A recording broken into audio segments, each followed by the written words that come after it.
Hello, all you underage orphans and creepy, rapey-eyed guardians.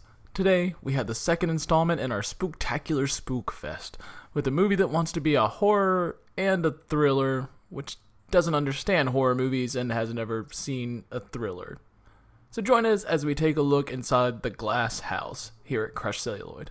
Happy birthday, Cecilia.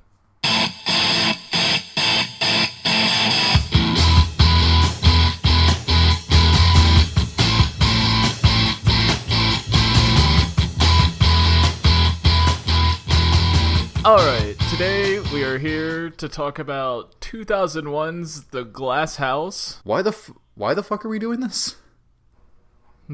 We're doing this because it's our friend Cecilia's birthday coming up, and this is her favorite movie, and it's forgotten, and for a good reason. Yeah. Why do we like Cecilia?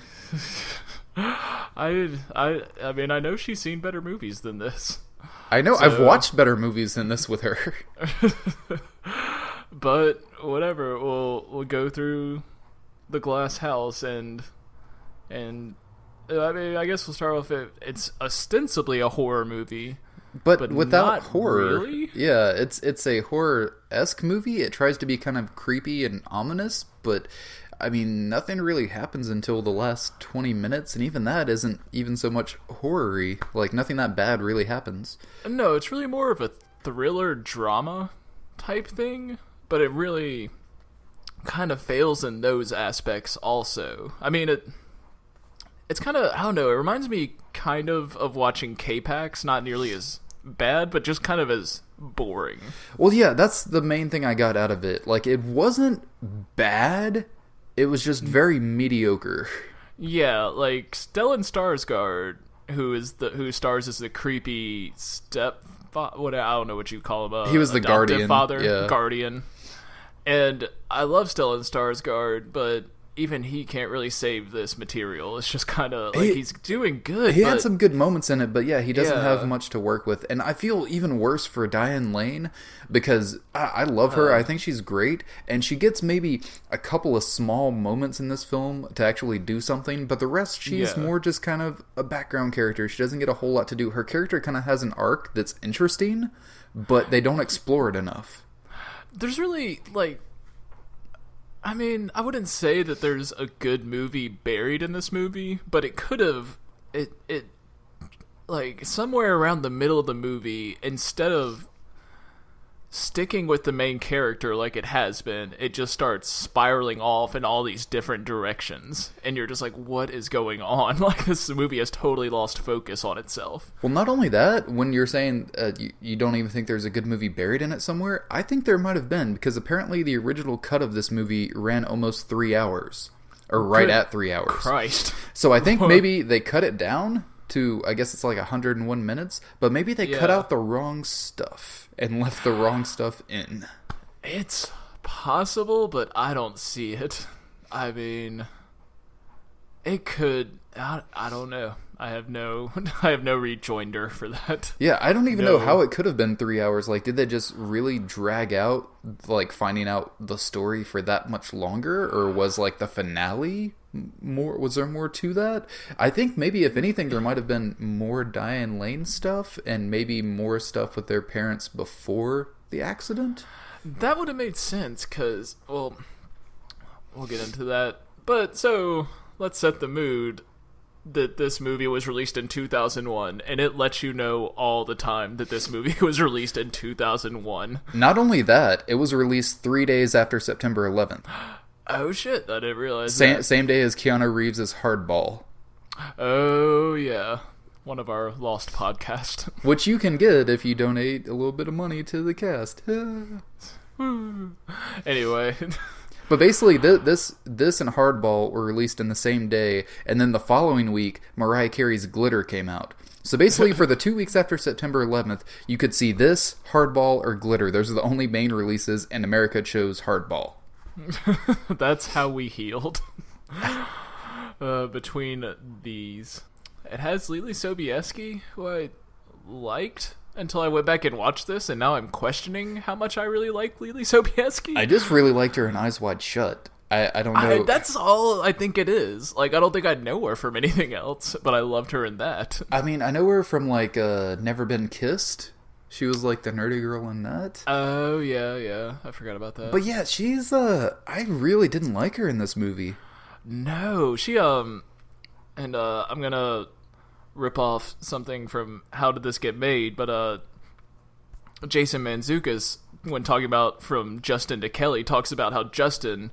It's like, I get acting. I get that I'm supposed to say the words in the script. I'm supposed to emote the emotions I'm supposed to be feeling. But what the hell do I do with my hands? like there's just this constant hand problem. I feel like Lily Sobieski has that problem throughout this entire movie. She has no idea what to do with her hands, and it looks so awkward. Like, I noticed it at first, and I could not stop noticing it the rest of the movie. I think even more so than just the hands thing, she just seems very uncomfortable with her own body and, like, in her own skin. I think part of that might be because they kind of, like, they put her in a bikini at one point. They kind of put her in these skimpy clothes kind of showing off her body, and it seems like maybe she was young enough at the time. I'm not sure how old she was, but she just seemed very self-conscious or, like, uncomfortable in her own body. She really did, but they are hyper-sexualizing her throughout this movie. Yeah, it made me uncomfortable. Yeah, and remember cut off shirts? I didn't remember that till I saw her, and I was like, oh shit, those are things that used to exist. I mean, they may still exist, I don't know. But, like, the ones that kind of show your belly if you lift your arms. Yeah. I don't know. I don't hang out with teenagers anymore. Why not? They're the cool crowd, man. They let you know the haps. Because of that thing that happened at that middle school that time. You remember. That thing you do? Yes. Because of that thing you do, I can no longer hang out with teenagers. Oh, a pedophile joke. Is that where we've landed? I was trying to be subtle with it, but apparently it was too subtle for you to grasp. So anyway, the director of this film is Daniel Sackheim, who, this is actually his only feature movie. He's done TV movies and a lot of TV, like from The X-Files to Law & Order to even The Walking Dead, but this is his only feature movie. And that's where I have umption with the idea that there may have been a good movie if this was 3 hours long. Like, this guy, he directs this like a TV movie. Like, I'm surprised this made it to feature. Like, it looks good. Well, the reason that looks good is because of the cinematographer that they had. The cinematographer is Alar Cavillo, who also did like A Simple Plan and The Ice Harvest and Frequency. Oh, nice. Like, he's made some very good-looking movies, and I think that's why the movie has a very good look to it. But the direction itself is very much lacking. Oh, it's bad, and none of the actors really seem to know what to do. But the writer of this film, Wesley Strick, he in addition to writing Doom, he did actually write a couple of good movies. He wrote Arachnophobia, which is a lot of fun. The Scorsese Cape Fear, Wolf with Jack Nicholson. Yeah. But then he's also done like the Nightmare on Elm Street remake and The Saint with Val Kilmer. So yeah, and The Glass House. Yeah, and The Glass House. Which this was definitely, it probably made its money back after home video and stuff, but I think it was a $30 million budget, and including overseas totals, it made like 23.6, like 18 stateside, 5.5 elsewhere. Oh man, 30 million sounds really high for this movie. I don't know where the fuck it went. Maybe they built that house from scratch. I don't know. Apparently, because like that's the old, like, renting that house has to be the biggest expense in this movie, and then I guess they did, like, they fucked up some cars, like, actually, so I'm sure that cost money. Yeah. They were nice cars. Yeah, they put some money into the action scenes, but they're just a couple of them, and they don't really serve. They're completely different than the rest of the movie when it gets into that action shit towards the end. Yeah, and I guess there are some, like, nighttime driving scenes. I guess those probably cost more money than regular. Yeah, in the rain. It's always raining. Yeah. Aren't they in California? Isn't it? Raining. Isn't it supposed to be sunny all the time in California? It's constantly raining. Wait, aren't they in Malibu? Yes. Wait, is that in California? That's Florida. No. That's in California. Oh, well, whatever. I got a 23 on my states and geography test in 3rd grade, and I never caught back up. I will also mention, before we get into the film, that there is a direct-to-video sequel to this called Glass House: The Good Mother that came out in 2006.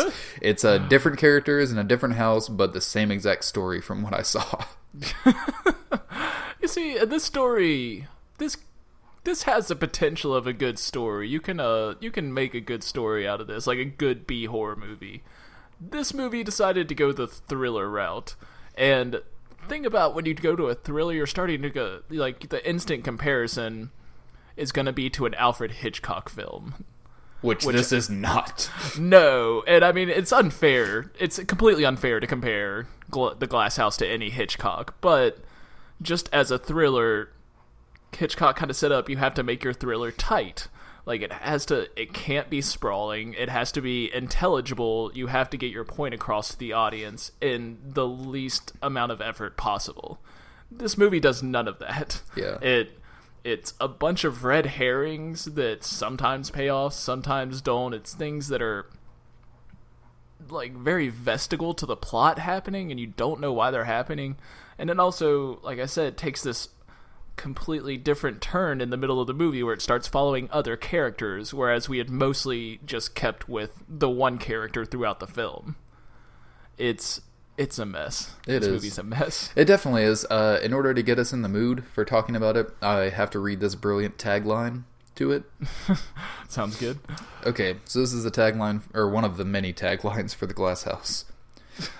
To everyone else, their simple game of deception wasn't obvious. To her, it was as clear as glass. So let's jump into The Glass House. And the opening is...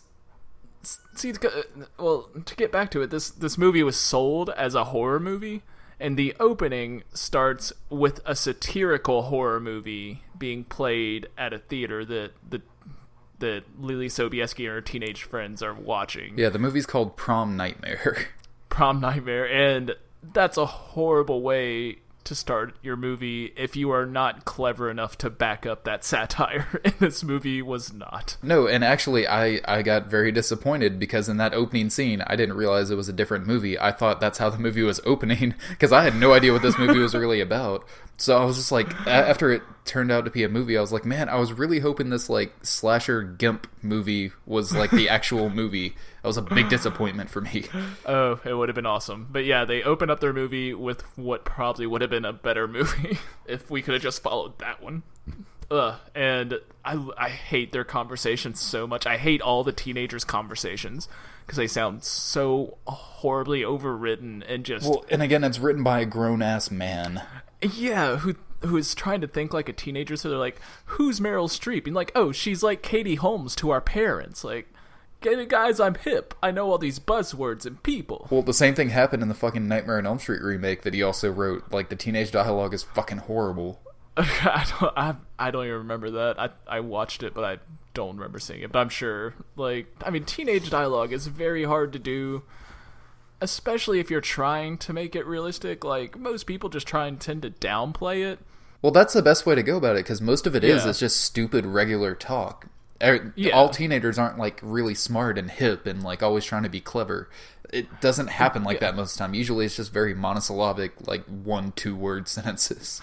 Yeah, and that's all you really need to do. And so, I mean, luckily it doesn't follow through Lily Sobieski for the rest of the film, only sometimes. So it's not that annoying, but whenever her friends are around, it's just intolerable how bad the dialogue gets. Like, Tarantino female dialogue bad. Which I also realize, which actually makes me not quite as mad, even though it's still very grating, is that when she talks about moving to Malibu or whatever, she apparently came from the Valley. So all of her friends are like Valley girls in the early 2000s. So that kind of makes sense. Yeah, that's true. So maybe that's it. I don't know. I don't know anything about the Valley or California. I just know the movie Valley Girl. That's true. It seems like those kind of Valley girls, but, you know, just in the early 2000s. Hey, what if Nick Cage was in this movie? Wouldn't that have been awesome? If Nick Cage was the dad and Stella... I love Stellan Skarsgård, but if Nick Cage was the dad instead, oh, man. This might have been my favorite movie of all time. It would have been a totally different ballgame. But alas, we get... who's great, Stellan Skarsgård, but he's a serious actor in this movie. is burdened by its seriousness. Yeah. Oh man, I really want a remake of The Glass House with Nicolas Cage now. Oh, it'd be so good. And then we get to Lily Sobieski at home with her parents, who are hip and clever and witty, like her friends. And I know everybody's just clever and witty in this movie. It's ridiculous. Yeah. And so their parents are blah, blah, blah. We get like 10 seconds with them, 20 seconds. They're loving, doting parents, but they're also cool with their kids.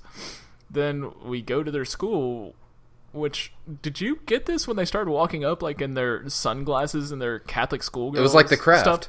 Yeah, I was like, this is strangely like The Craft. I was just like, this is a spiritual successor to The Craft. Maybe it's just whenever I see like 14 girls in schoolgirl outfits like that, like Catholic schoolgirl outfits, I just immediately think of The Craft. I mean, but the other one I could go to is like The Smokers.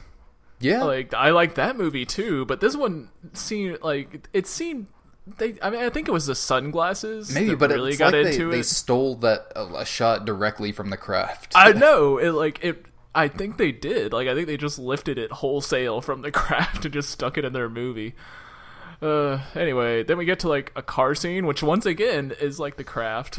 Like, yeah. Okay, so Sobieski's parents are drinking at a dinner. Sobieski is driving around with her friends in a car as they're she's smoking. Around. She's so bad. Smoking. Yeah, they're skidding around on streets. She calls her parents my rents because that's hip to truncate words. I have never ever called them my rents, but I kind of want to start doing that now, like when I'm almost 30. Just like walk into the house when you get home, like, hey, rents. So then the parents die. And I love that. So once again, if this had been a B horror movie, they would have gone from Sobieski finding out her parents are dead to her moving into her new house. Because it's been established her parents are dead. You don't have to do anything after this. This movie, and that's where I think it may come in that there was more scenes with the parents, because they feel the need to insert a funeral scene to make us feel bad for characters we don't know and have little to no connection to. Well, I think it's more to introduce Skarsgård and Diane Lane as their soon-to-be guardians. That's true. But they could have... I mean, I feel like there's better ways to deal with this than this highly over-emotional scene way too early for characters we don't care about. Like a will reading or something would have been easier. Like, I don't know. I feel like there's other ways to deal with it. Maybe not. It was just... It got way too serious, way too fast. And I wasn't invested at this point. Oh, so not at all. Like, we see a little bit of Lily Sobieski, who's already kind of annoying.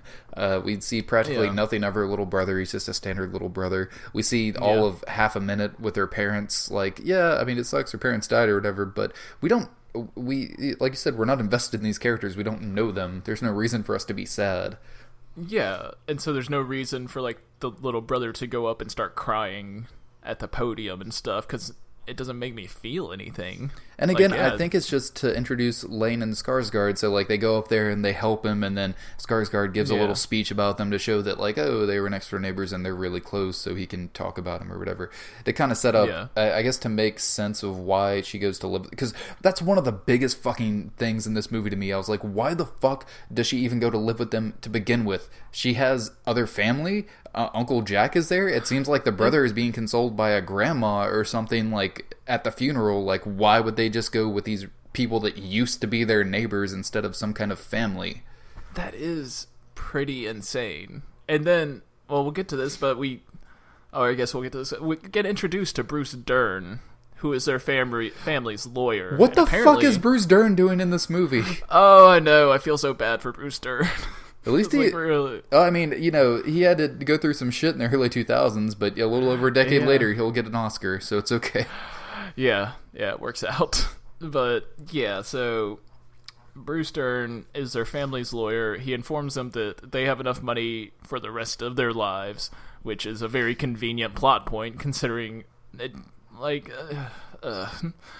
Anyway, and getting back to it, we find out later when Sobieski first brings up problems with the glasses, he says... Which, by the way, Skarsgård and Lane, this is the reason why it's called the Glass House.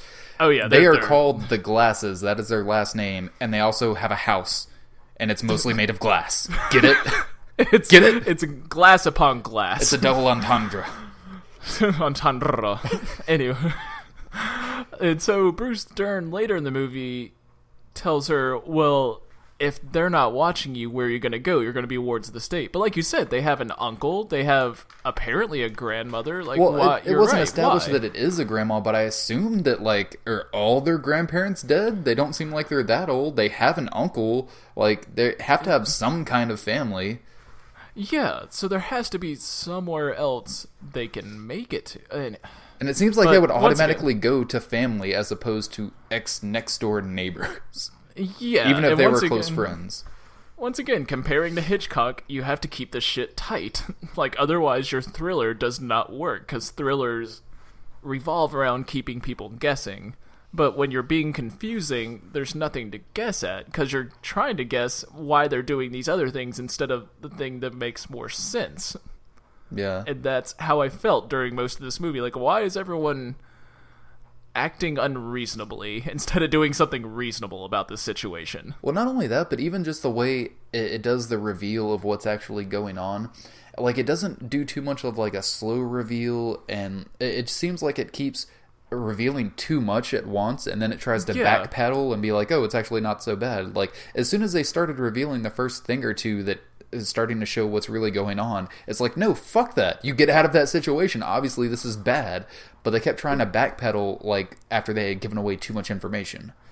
Yeah, it's sloppy. Once again, you have to keep this shit tight. This is sloppy. Alright, so we go to there. Ruby and Rhett, her brother, move in with the Glasses. They have to share a room at first, which is a big thing to do, which is weird because they have a huge house. So why? How the fuck were they even next door neighbors to the Bakers to begin with? Like, if they have that much money and that big of a fucking house, what were they doing living in that shitty little regular suburban neighborhood? I guess the idea is that he got rich. He got rich, like, business? After that? Yeah. Because they knew him when they were babies, so, I mean, that makes enough sense. But yeah, they don't really... Well, they said they lived next door to them for 10 years. So it seems like they couldn't have been gone for that long, because if they really hadn't spoken or, like, hadn't been in contact for that long, why would they be the guardians if they died? Like, why would they make them their guardians? Yeah, that's true. I'm sorry, it's me and this crazy thing I do called trying to make sense and reason out of things. Yeah, well, there's not much to be made out of this. There's, like I said, this isn't tight. This is the kind of thing you're guessing at instead of the actual plot of the movie. Like, why? Anyway, let's move on. So they're sharing a room, which once again doesn't make sense, because it's not like Stella, like the Glasses, the Stellan Skarsgård, Diane Lane, start off as shitty shitty wards. They started trying to be really nice. Yeah, and they have a huge house. Why not give them each a room? What's the big deal? I don't get it. Like, it's not like they're trying to make them feel uncomfortable. They are always trying to make them feel comfortable, except they won't give them their own rooms. Well, I mean, until later when they kind of have to, but at the same time, like, if you're trying to make them happy to keep them with you for reasons that we'll find out later, why not try to make them as happy as possible by giving them their own room, not make a 16-year-old girl stay with, like, her 10, 11-year-old brother, which there's some weird shit between them anyway, the brother and sister, because one of the first lines when they start having to share the room, Lily Sobieski is like, if you look at me while I'm changing, you are so busted. Like, busted as in he's done that before? Or... And then later on she makes, like, a little dick joke towards him.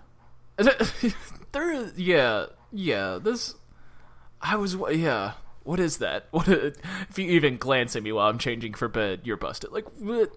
Why? Why would you do that? Like, I mean, I guess I don't have a sister. Is that a thing? Like, because we've come across this before in, like, Milk Money.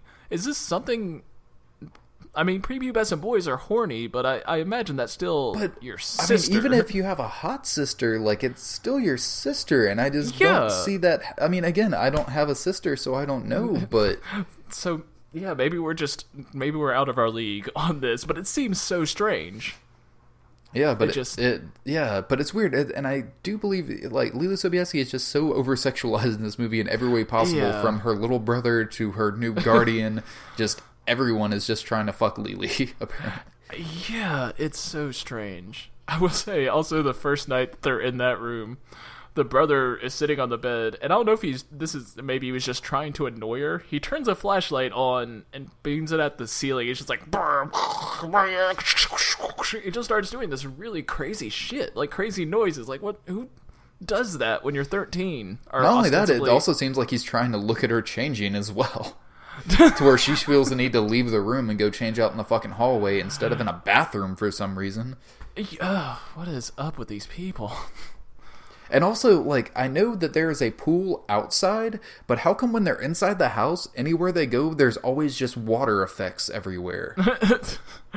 I guess maybe that's how they had the house built, so they feel like they're in an ocean. Okay. Yeah, why not? Works about as good as any other explanation for this movie. Oh man, and I forgot. when she's when she's changing and she's about to go out in the hallway because she feels uncomfortable with her brother. I love that she says, go turn into the corner. He's like, who are you, the Blair Witch? I was like, it's 2001. I have so many notes in this to where like something will come up and I'm just like, 2001. You seem so long ago now. No. Like, remember when people would get Blair Witch references? Like that was just a universal thing. Well, there's something coming up pretty soon where a Power Man 5000 video pops up on the TV. And then I think later, and there was only a split second, so it was hard to see, but I think later on there was a Sugar Ray video as well. Oh, I actually missed those. I don't know how. Well, it's like there's a couple of seconds of the Power Man 5000 video, enough to where Power Man 5000 gets a song credit at the end of the movie. Awesome. So anyway, we go on to the next day where Lily Sobieski goes to her school for the first time, and these are the nicest fucking high schoolers you will ever meet in your life. I know, and they play it like, why do they stretch out these school scenes so long if they're gonna play it like, oh, I'm the new kid, no one's gonna accept me, but she immediately like gets a laugh, they all give her a round of applause, people make friends with her, like, no tension, no conflict whatsoever. But also she still doesn't have any friends there for some reason at first. Like, it's... And I mean, it's such a small part of the movie, it might as well almost not be there. Like, I mean, there's some plot reasons to get it there, but... But it could have been trimmed down. Like, you could have lost some of that and maybe kept some of that shit from the 3-hour cut that might have made some sense out of some of the things in the movie. Instead of just rushing from plot point to plot point, then, like you said, backtracking and being like, oh, no, everything's cool. Like, what? It's like, no, I already know it's not cool. Like, why are you trying to drag this out? Yeah, you're... Why do you keep trying to reassure me that everything's okay when I know it's not? Because you have far beyond a shadow of a doubt proved to me that it is not all right.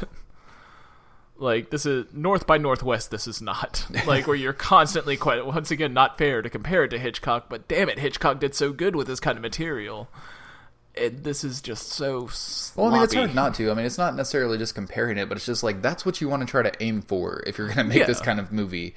Yeah. And it just seemed like this shot very low and kind of hit it, but kind of wobbled on its way there.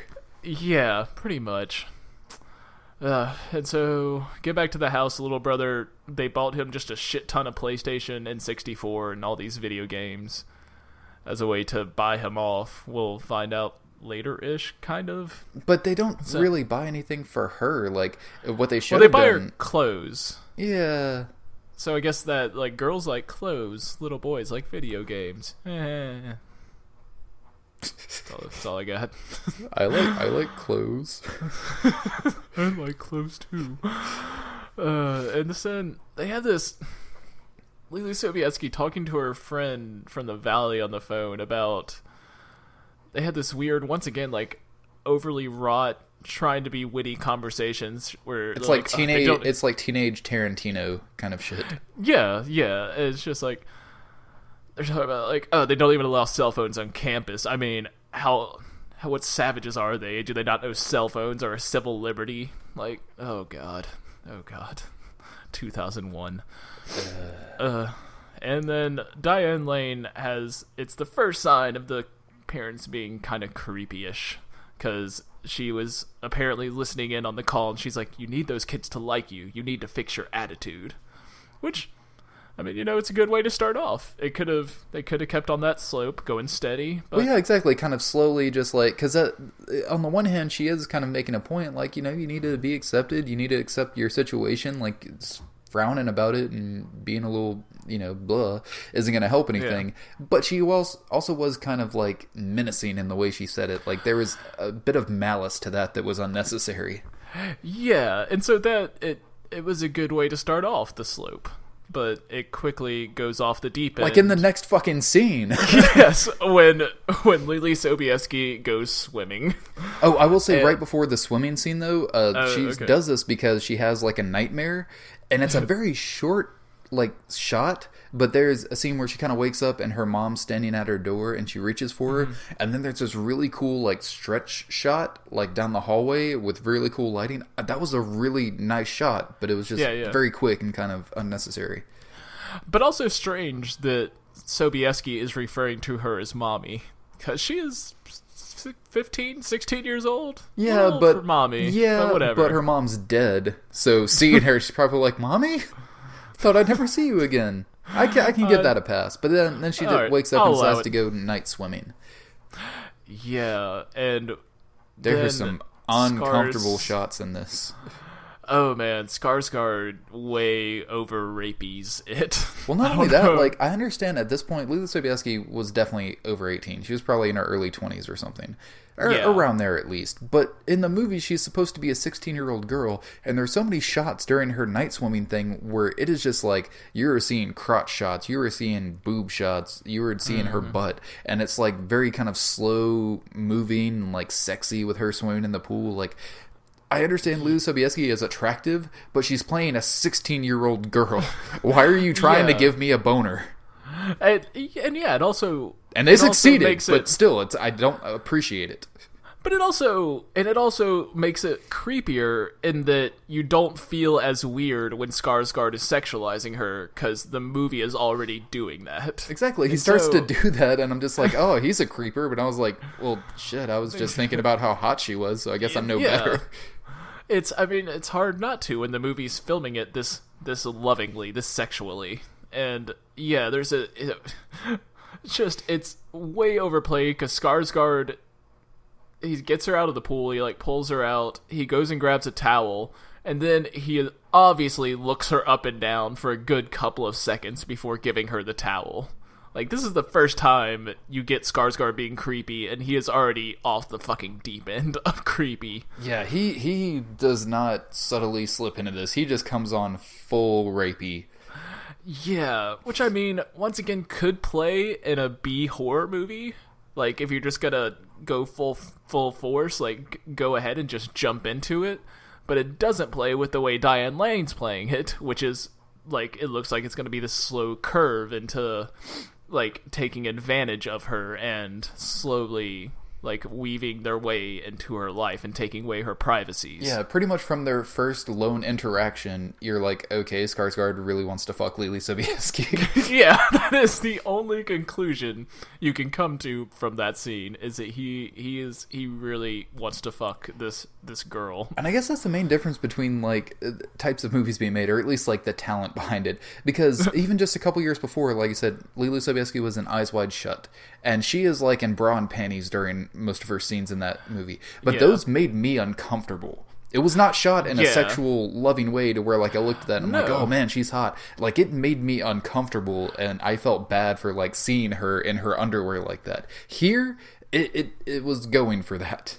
Yeah, but that's the thing, is that Kubrick was going for making you uncomfortable. You're supposed to be uncomfortable with this, because I think she was actually 16 at the time, so she may be 18 when she made this movie. Because I know she was young when she made Eyes Wide Shut. Yeah. But yeah, so you feel uncomfortable because she looks like a child in underwear. But this isn't trying to do that. It's basically turning you on, and then it's like throwing in the rapey stuff to make you feel bad about yourself. I don't know. It is really mixed messages. This movie's just trying to make me hate my penis. Apparently, you should feel bad about your sexuality. I gave my penis a good talking to while watching this movie. Mortimer. How did you know that's what I call it? Oh, I've read your diaries. Your penis diaries. Those are private. My private penis diaries. I thought it was the sequel, the fan sequel you were writing to Private Parts. I'm sorry. Well, it was more like a fanfic crossover between Private Parts and the Princess Diaries. Dig it. Okay, let's get back on track. So then they cut to a school drunk driving film. Yeah.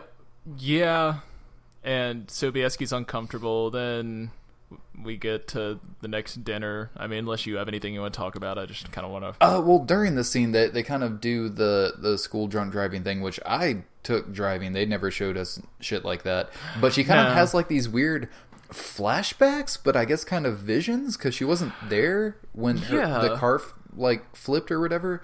But maybe she just heard about what happened. But she has like visions of what happened, and apparently like she sees that the tire blew out and then they spun out of control and went off a bridge, which she wouldn't have known. I guess she's just imagining it. Yeah. Who knows? Who cares? Yeah. But they're showing a drunk driving film, and then they also kind of show, and they showed earlier that her parents at least took down one bottle of like champagne or wine, so yeah. Kind of I guess if they never drink, then that could do it. I don't know. Yeah, well, they cut to a news report later, an article she looks at, and it says something about like their blood alcohol level being over the limit and stuff like that. I think it just said heightened. Oh yeah. I don't even think it said over the limit. Well, it was heightened, so I guess I just automatically blamed it on that.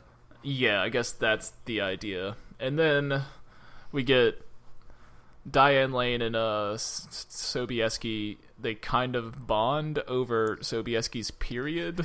No, I love this scene so much because, like, Lou Sobieski is uncomfortable when she goes to the bathroom, and Diane Lane comes after her, and she's like, "What's wrong? What's going on?" And she's just like, "I have my period." And Lane just smiles at her and is like, "Come with me."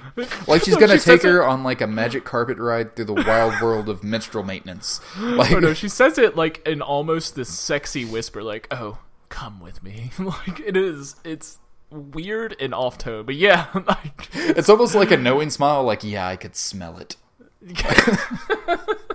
The bears will be around tonight. But Diane Lane has an excellent drug selection in that medicine cabinet. Yes, that's where we find out that Diane Lane is a drug addict. Yeah, I saw like morphine and Demerol, like all kinds of good shit in there. Yeah, and Vicodin, I think, is what she gave her. And I don't know, that seemed kind of strong for Vicodin, because it makes her like fucking go out. I don't know. Yeah. I don't know how strong Vicodins are, actually. Yeah, I don't know. I just know Eminem talks about like taking 5 at a time, so I assume, one wouldn't do that much. Well, that's Eminem, so he had a drug problem,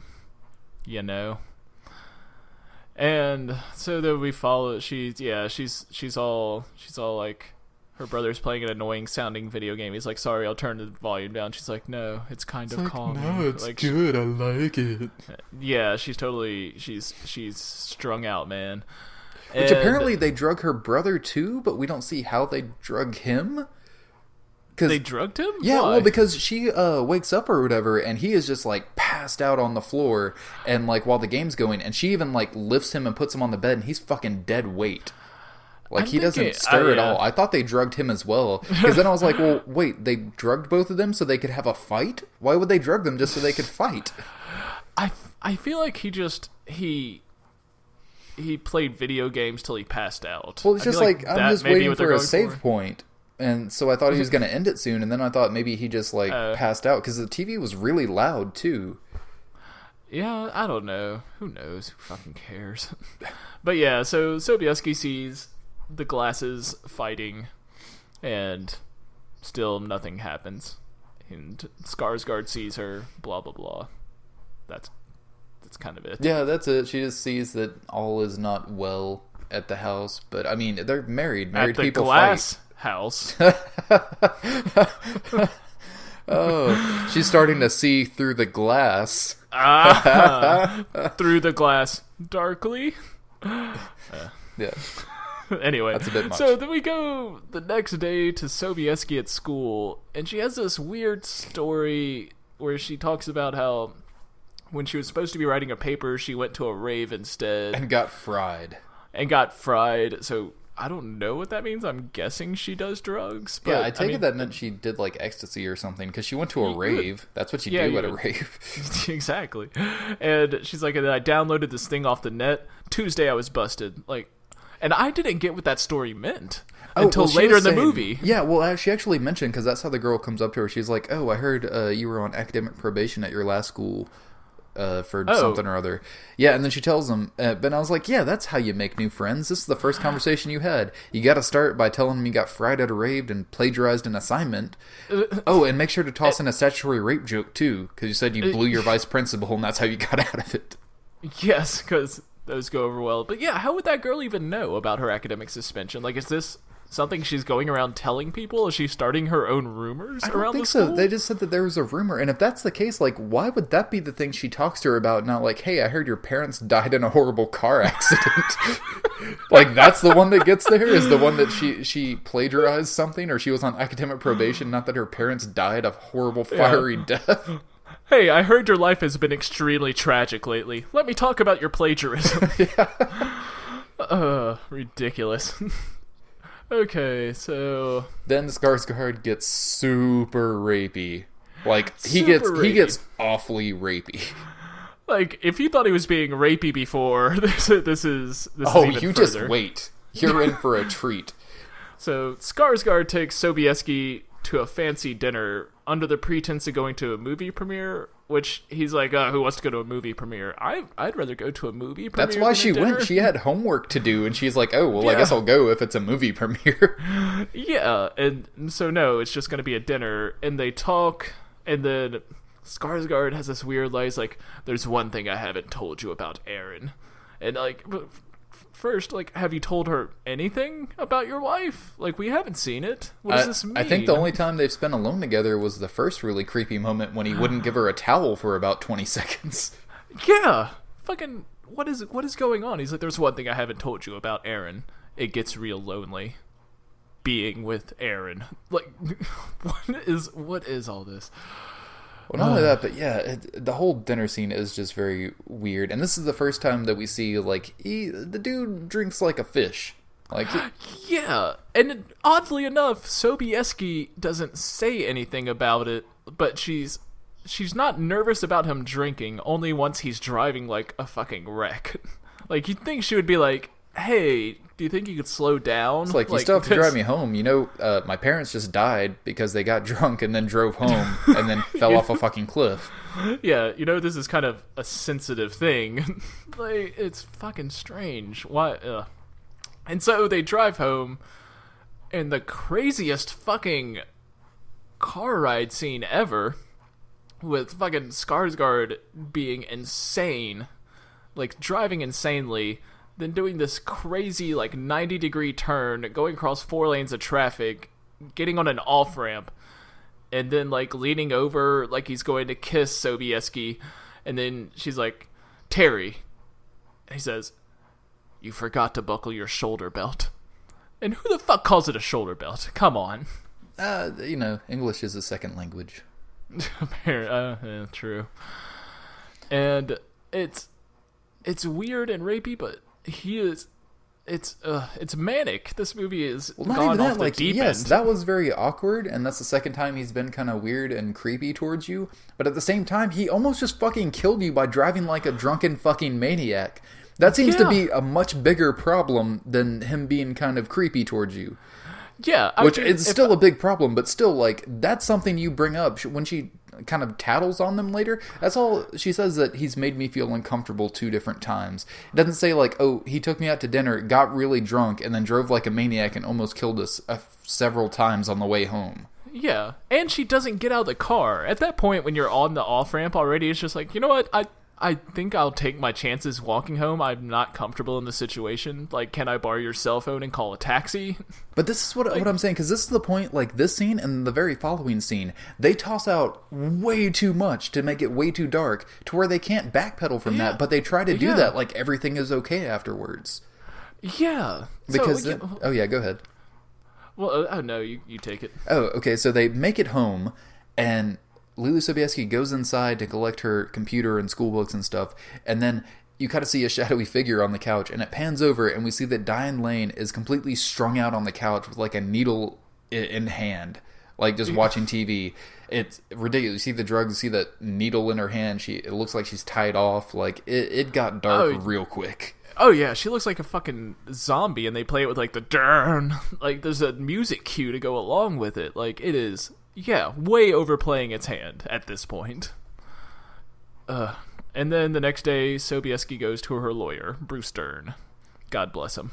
God bless him for trying to do something here. Yeah, and it's just this.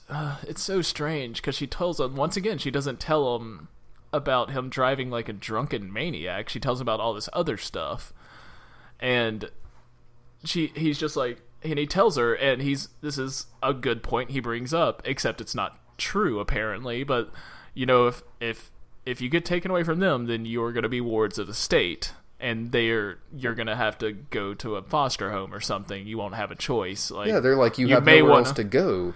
Yeah, Uncle you Jack! may want to make this work. Yeah, but assuming Uncle Jack isn't there, he's giving her practical advice, and she just gets pissed. She's like, "We met. You said you were somebody I could trust." Like, he didn't say no. He just gave you some advice. Like, and it's pretty fucking reasonable advice. Yeah, mostly just like, hey, you better be sure if this is the kind of accusations you're making. Yeah, you don't want to do this lightly, is all he says. And then they throw out this kind of red herring, kind of making you unsure if Bruce Dern is actually on her side or if he's kind of working alongside the glasses. And I thought that was what this movie was going to be. But no, I mean, whatever. Yeah, they just keep throwing out red herrings. Bruce Dern's a huge red herring in the movie. And he calls someone. I did note that he only dialed 6 numbers. But moving on, because we are running really long. I don't know why we're talking about the glass house this much. Like I said, I'm only halfway through my notes so far. So let's skip ahead to glass. When she doesn't get picked up from school by, I'm guessing, Diane Lane. I guess. Yeah, she was supposed to pick her up. Yeah, so she ends up at the business that Skarsgård owns, GTI, and we find out that he owes money to ostensibly a Russian mob, but by the end they didn't seem to have, only one of them has a Russian accent, I think. Yeah, I just thought they were generic mobsters. Yeah, they might just be generic mobsters, which, I mean, Sobieski should use her ties with the Russian mobs, you know, from Eyes Wide Shut. Exactly. Anyway, so there's this weird scene, like, she's waiting in the hall, and obviously some shadowy stuff is happening in this office. Then, all of a sudden, Skarsgård closes the door, you can't see, and then he gets thrown up against this clouded glass, so you can see he's being roughed up inside. And so they have that reveal, followed immediately by this other reveal where she goes into the floor and goes and looks at this car, and she's like, "Oh, we had that car about 2 weeks ago. We used to have that car." But she's like, "This kind of looks like a car we used to have. Like, do you not recognize your own fucking car?" Seriously, like, no, it should have been, this is the car we used to own. Like, not this is the exact one, but hey, this is the same make, model. This is, which is we weird, used to have this car. Because it's all beat up, so I thought, like, oh, that was the car they were driving that night. Which I guess, was it? No, because he let them borrow a car. Yeah, he let them borrow a BMW so he could fix up their car for their birthday. That's ostensibly what's happening, I think. Oh, well, why did that car look like it was all fucked up? Like it got in a wreck? I don't know. Like, I didn't figure that out till later, so it didn't occur to me to ask questions. Yeah, so in addition to that, we also find out that they fired the housekeeper that we saw once or twice because she's the one that drove her to go talk to Bruce Dern. Yeah, and when Sobieski asks how you know, Skarsgård, once again, over-creepying it, it says, "It's our job to know," which doesn't make sense. It doesn't really fit in with the movie. It's just there to be creepy. Yeah, well, it's also kind of like a parental thing. I guess, like that's something your parents would say to you, but he's not her parent really. And yeah, so, and it's, I don't know, and it's more of like, how did you know she drove me? And it's our job to know. So it has this weird thing where it's presenting them as like having this God's eye of information, like they're keeping constant track of her every movement, that they have that capability. Yeah, and I thought they would have something to where like there's cameras all over the house or it's bugged or something, but like that never comes into play. They just happen to know things randomly. Yeah, they know random plot points, so the plot can move forward, is about it. Okay, so let's jump to that night at the house. Lily Sobieski is working on a paper for school about Hamlet. And Skarsgård drunkenly comes into the room and gives the best synopsis for Hamlet ever. He comes in and he's just like, Hamlet, the guy can't make, isn't it annoying how he can't make up his mind? B, not, B, not B, B, not. Best synopsis ever. That's Hamlet in a nutshell. But then she falls asleep with still just one sentence written of her paper and wakes up the next morning to find that he wrote out a paper for her. But that's the thing, is that I actually paused it and read through, and there is an entire paper on there. And I guess maybe they just pulled a paper from somewhere, but I actually went and read it, and I was like, no, they actually maybe wrote a paper about Hamlet just for this movie. That's dedication. Well, no, because it's plagiarized, remember? So well, yeah, but I wasn't sure if it actually, like, if they referenced something that was real or not. No, I think they did. I'm not positive. Maybe not. Who knows? Yeah, but yeah, I just love the idea that like they decided they had to stop and like write a whole actual paper just so they could scan over a little bit of it during the scene. I'm sure they just have a bunch of English majors interning on the set, and they're just like, hey, who has a Hamlet paper on handy? And everyone raises their hand. Yes. Anyway, so we get to a social worker they called in. She goes and checks on the family like secretly.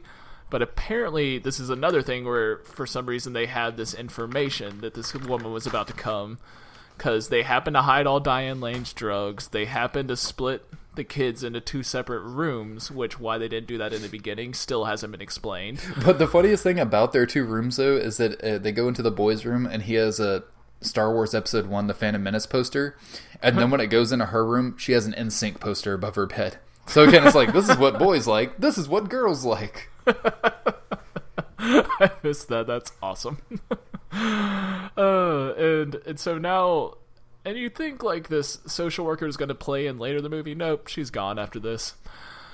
But I want to get to later that night when Sobieski is ostensibly doing homework, but she's actually researching stuff, or she's trying to research stuff.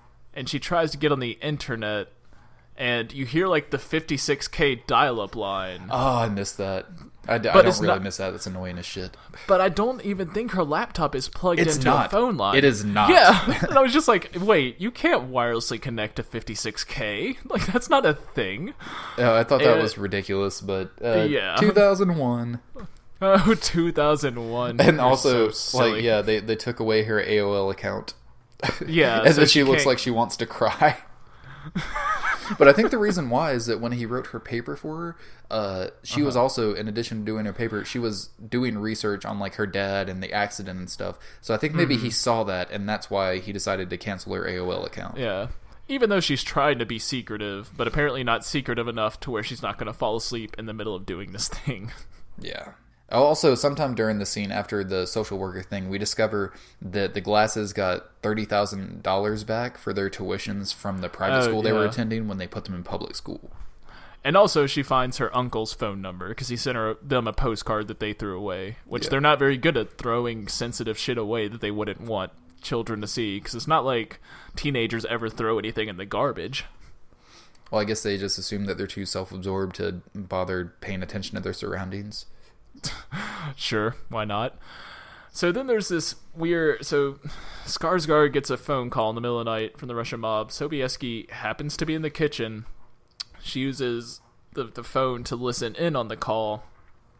and the most ridiculous, like, supposedly high tension scene where Skarsgård is like walking down the stairs and then Sobieski accidentally hits some pots, and I still don't really understand how he never saw her, because he was within perfect line sight. He would have at least seen a shadow or like a figure or something. Everything's fucking made of glass. Yeah, but not only that, as he approaches the door and she hangs up at literally the last second before he can get around the door, right once he gets around, she's not there.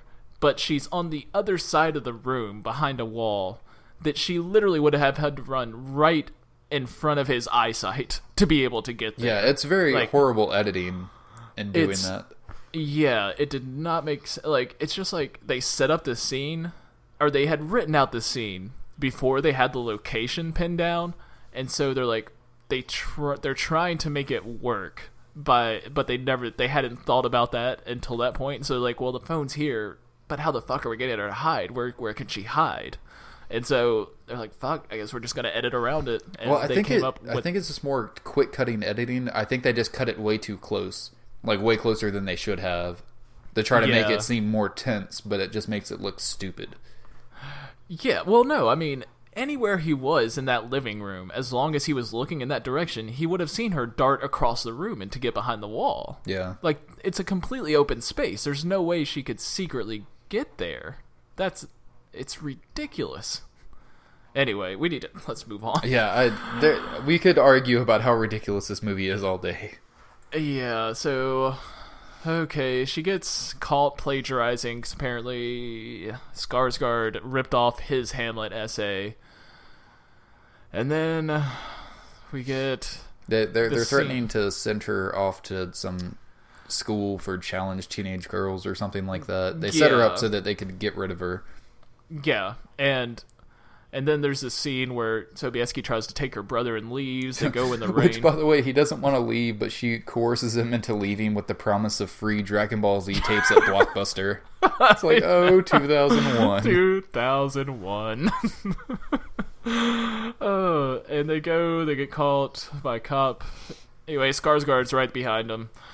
He gets it, and this is one of the stranger scenes where he, like...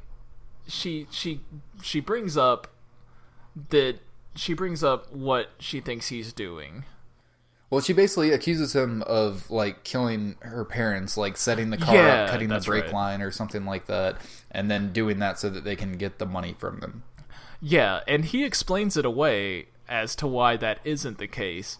But right once they get home, he grabs her and he says, "Get this straight, Ruby. You and Rhett are mine." Like, You're trying to convince her you're not an evil guy, followed immediately by you being an evil fucking guy. Yeah, and then even making a blunt statement that, like, yes, you're here because I'm getting money out of you. Yeah, we only need one surviving child, is what he says. Like, why? Yeah, what are you doing, pointless. Movie? Yeah. Well, not only that, I don't think we mentioned this, but the way they explained away the Diane Lane shooting up thing was that they said that she had diabetes. Which, there's so many easier ways to explain it. Like, I get migraines, and my migraine medicine kind of conks me out. That's a much easier explanation. But she saw her with a needle in her hand, like a syringe in her hand, and the drugs and stuff like that. So it's obvious she was shooting up, but they tried to explain it away by saying she had the diabetes. Well, diabetes, I mean, you have to inject yourself for diabetes. Yeah, but usually it's like in the stomach with like an EpiPen or something. Oh, yeah, that's true. Like, not like fucking... getting a vein on your arm and fucking shooting up. I guess, yeah, they're assuming Sobieski doesn't know the difference, and who knows, maybe she doesn't. I do have to point out after this, even though it's just another one of these weird things the movie throws in, we get a scene of her friends coming out of shopping, like her old friends from the valley, and be like, "What's up with Sobieski? Why doesn't she respond to any of our emails? Well, if if she's just there in Malibu, wants to forget about us, we'll just forget about her." That's it. And that's why. Completely pointless scene. I could only imagine them trying to be like, "Oh, well, why don't her friends try to get in contact with her or try to save her? We have to explain this away somehow." But it's unnecessary because you haven't shown the friends since she moved out there, and you just assume that she moved too far away so they don't hang out anymore. Why bother? Yeah, it's completely pointless. We already know she doesn't have the internet, so what does this scene establish? Fucking nothing. Ugh. Yeah. All right, so everything goes bad for the glasses now. Yeah, everything starts going bad. They start drugging Sobieski, so she sleeps all the time. And Diane Lane gets fired from her job as a doctor for stealing or for faking drug prescriptions. Yeah, so she can steal drugs for herself. And Skarsgård also tries to get a loan from the bank, saying he's gonna like build a wing to the house for the kids, or he's trying to get like guardian money for being the guardians of the kids. And he puts on a big spiel, and then they have the letter from the private school saying that he's not in there anymore, and he got money out of that, and everything's coming back to bite them in the ass. Yeah, and then the brother decides to go lay with Sobieski, even though they haven't liked each other too much to this point. I mean, I understand it's his sister, and but it seems obvious, like, something is wrong with her. She is drugged out. Yeah. She is not conscious. Like, why are you just like, why do you sleep all the time? You worry me. Like, well, it's because, and then we get this fight, this nonsensical fight with Diane Lane and Skarsgård, where it's trying to explain away why they need the money without ever explaining why they need the money. Like, essentially, he took out $1 million loan with these mobsters. And what the fuck did he use it for? Did he use it to build the house? Did he use it to start his company or something? Because it seems like his company has been there for a while. I guess maybe did it to expand his company, but is he just not making any money? Is he spending too much money? It's not explained at all. See, that's the thing, is it? No, well, see, he says that he was going to be able to pay it back until she started dipping her hand in the cookie jar. But why? What is she dipping? Well, no. What's she dipping? I think dipping the hand in the cookie jar just meant that she like started a drug habit and was taking drugs from her work. That's doing that, because apparently she started doing that once all this shit started with like him owing money and them worrying about it. But that's the thing. But he even says like, I saw an opportunity and I took it because I got the guts. I got the moxie. But like, what fucking chance did he take? He borrowed $1 million to do what? No. He took a chance by setting up Sobieski's parents. That's what he's referring to. Oh, I thought he was referring to getting the $1 million loan, and that's why he did it. No. I think he's moved on. Who fucking cares? Let's move on. Yeah, well, I just want to set up. She says, not until you did what you did. He says, and where were you? And that's when they start talking about, like, what he did was set up Sobieski's parents. I thought what he did was take the $1 million loan out, and that's when she started using drugs because she was worried about that happening. No. Fuck if I knew. So, no, he admits to murdering Sobieski's parents, even though Sobieski has no one. This is, once again, this is where the movie, like the third act, it kind of spirals into everyone else's story, and Sobieski becomes like this afterthought for a good like 20 minutes, and she's just sleeping. It's really strange, and it's just to set up the downfall of the glasses. Yeah. So here we are. So Diane Lane watches an old vacation tape while she shoots up drugs, and she ODs and dies. Who cares? Skarsgård in the morning, she goes and sleeps, like, wraps her arm around Sobieski, so Sobieski wakes up with a corpse, which is actually a cool scene. Would have worked, once again, if this is a B horror movie, would have worked awesomely. Well, not only that, but then Skarsgård comes home because he was out looking for drugs for her, looking for drugs so they could keep Sobieski sedated. And he comes in and he's just like, I got some morphine. And he has a bunch of pills. Honey, I got some clinical grade morphine. Like, oh man, it was awesome. And I was like, who runs into a house screaming about morphine? Great. Anybody that has morphine. Apparently. That scene got a chuckle out of me. So it's time for the big showdown. Yeah. That's what you want to call it. Sobieski and the kid try to get out. They hit Skarsgård over the head, but he catches him. He keeps pulling him by the hair. He throws him into the basement. And then he gets drunk and falls asleep. Kind of, except anyway. So then they get to the basement, and even though it's been established during the swimming scene that you can hear everything in the house because it's made of glass, so that's how he heard Sobieski swimming. The kid is banging the fuck away at this screen door thing in the basement in this weird corner they found, trying to open it. and it's loud as shit, and still Skarsgård doesn't hear it. I guess that's why, because they had him drink so much and pass out drunk, was because of that. But then when the kid comes upstairs to try to steal his keys, like the slightest like sound of him taking the keys is what wakes him up. Yeah, and like he wakes up, but he pretends not to wake up. Yeah. But then that doesn't matter either, because then the mobsters come in. No, Bruce Dern comes over. Well, that's the thing, yeah, because it seems like, he's trying to play asleep because his eyes open, but then the doorbell rings and he pops up like he really just woke up. Yeah, it's really fucking, like, it's like they planned something else for that scene and then just didn't do it. Somehow it made the editing cut without anyone noticing. It's really, really strange. Well, doesn't make any sense. I don't know if they cut like an hour and a half out of this. Like, I don't know. Who knows? Maybe he got drunk and fell back asleep at some point. So Bruce Dern comes over, and at first he's talking, and you think the reveal is going to be that Bruce Dern was in on this the whole time, which would have been a good reveal. It would have been. I mean, it would. Well, that's what they were setting it up for. Yeah, they set it up perfectly, and I mean, it's not like you could see it coming, but it's a pretty good reveal. It works with the story, and it explains why Sobieski hasn't really been able to get out of the situation as of now, and why the Guardians would have known about the person coming. But they kind of half-ass it. They kind of get both. They're kind of like, oh no, he actually wasn't with them, but at the same time, he was giving them a heads up that she was making those claims. Like, I don't know. He kind of did both. He wasn't on the take, though. He was just, I guess, trying to help them because he liked them, or he thought... That's the idea? I don't know. Moving on, Bruce Dern gets stabbed by the mobsters. because Skarsgård's like, he was the one taking the money from me, that's why I don't have it. See, Dern played it smart. He got out of this movie before everybody else did. It's like, you know what, guys, I really need to go home. I'm kind of done. Can they stab me or something? Can I just go out like that? I don't really want to be in this piece of shit anymore. I'm kind of done, guys, please.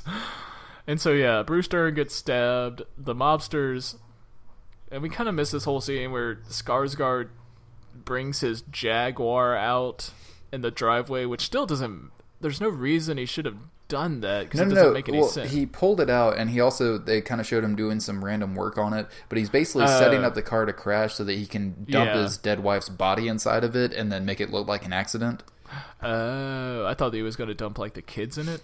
I thought that at first, but then it made more sense that like, he's got to figure out a way to get rid of his wife without it just being like a dead junkie's corpse in his house. Why not? Why would that matter? I guess he doesn't. I guess he's already thrown the kids in the basement. I don't know. Maybe he was going to put all of them in there. Maybe he was going to put his wife in the driver's seat or something, and then like put the kids in the back and just be like, oh, she was all fucked up on drugs, and then something happened with the car or something, and they all died. True, that could have been it, but the movie doesn't present that. But then again, he was saying he needed one live kid in order to get the money. Yeah. Oh god, this fucking movie.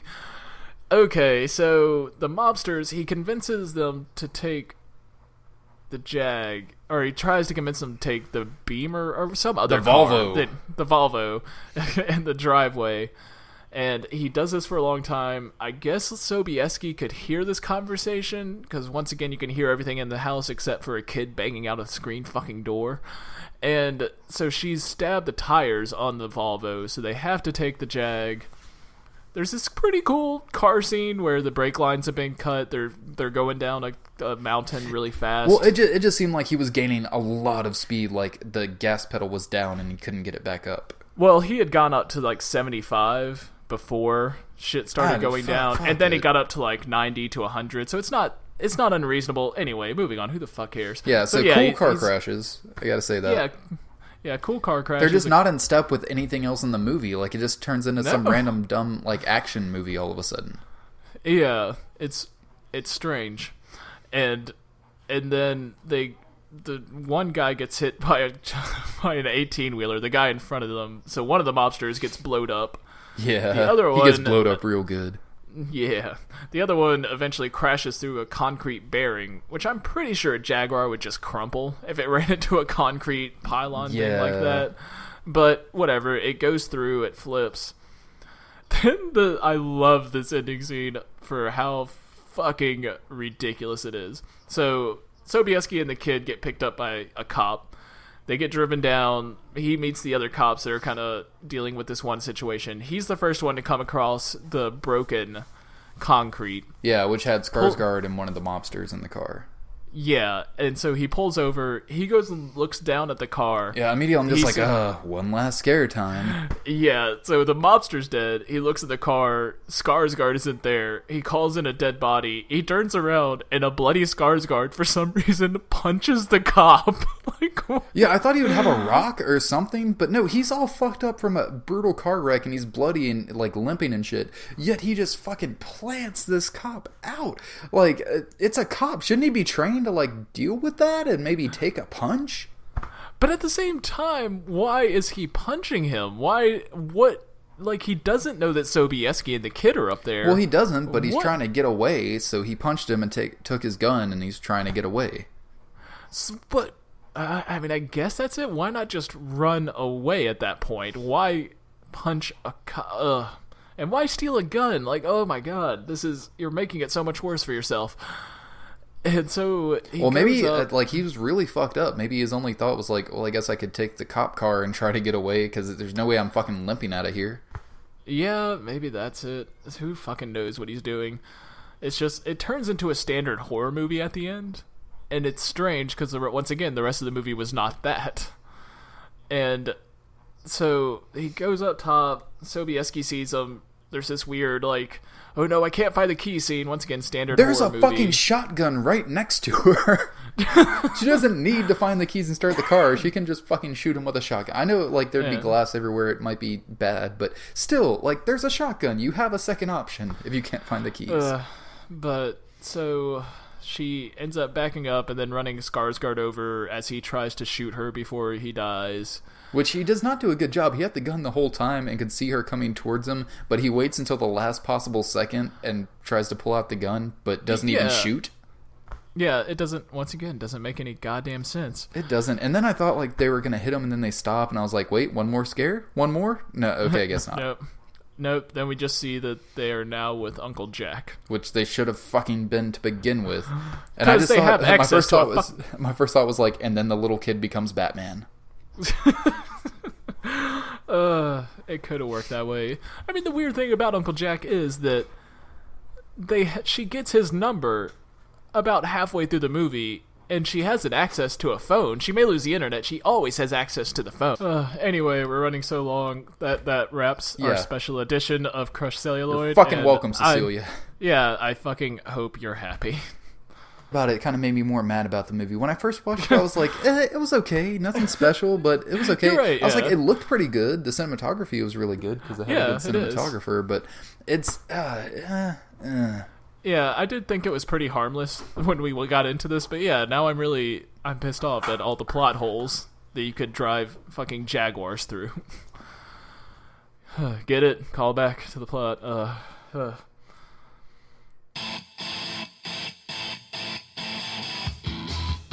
Well.